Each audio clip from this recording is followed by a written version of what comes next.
interview, Ann Claire, Caroline Hall, and I's, we would like to interview Caitlin Palmer. She Hi. is a new teacher. She can tell you how many years or when she got hired, but we would like to interview her as our newly hired teacher. And this will be my first year where I just graduated from Reinhardt University, and I'm excited about for this interview. Yay. All right, so our first question is, as a newly hired teacher, what do you wish you had known prior to the beginning of the school year? So one thing I kind of wish I would have known about, or what am I thinking about, is from my student teaching. I thought it was gonna be the exact same thing, how it was with my CT, and going in and just rolling with it, but I realized it's a completely different ball game when it's just you by yourself. You try to figure out how to manage this different behavior, how to meet this other student's need, because it's all on you now. So that pressure of it is very much different compared to student teaching, and I wish I kind of knew that and a little bit more open-minded to that happening to me. Perfect. That is really insightful, because I'm sure us as student teachers, we're just hoping we're on the downhill slide, but it's probably not going to be this easy forever. So second, what could your learning institution do to better support new teachers? This one, I'm trying to think about probably just meeting up with them. If there was an older veteran teacher, being up with them once a week and just being hey, what can I do for you? Mm-hmm. Or reminding them hey, don't forget about X, Y, and Z, because that's another thing I was not prepared for.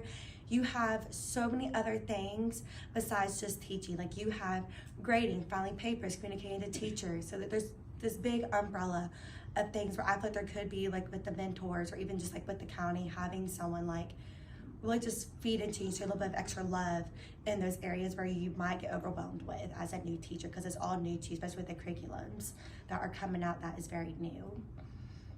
Yes, I would agree with that. I would love some support when I start, so I agree. Well, you can always come to me. Perfect. Okay, what advice would you give me as a soon-to-be first-year teacher, or us three? So I honestly have two. Okay. Honestly, I have a whole lot more, but my very first one is don't be scared to ask for help. And don't ever think this question is going to be stupid or silly. Just ask it, because more than likely someone else is probably thinking that exact same question, and you're never going to get help unless you speak up. So kind of just advocating for yourself when you need it.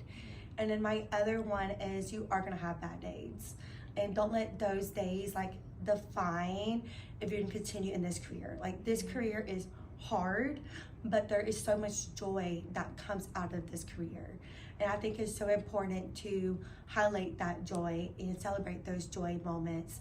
Even if you have that one student in your class has a lot of negativity, when that one student has that big positive moment, highlight that, have a whole party about that. Just really highlight the positive stuff than anything else. That's my hugest one is that.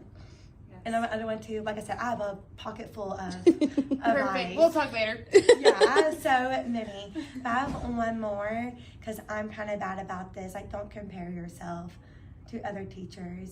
You do you, what works for you and for your classroom, and you roll with it. Mm-hmm. And that's kind of my last little advice. I have so many. Well, that was sweet. Thank you. Yeah. We appreciate that advice. We'll take that greatly to heart. And I think that concludes our interview. But we learned a lot, and we are very, very thankful that you carved out time in your busy schedule to meet with us. Well, thank you, and I feel honored Aww. for y'all to come to me and get some advice from me, and I am here to support y'all anyway. Thank you, Ms. Palmer. Bye. Bye.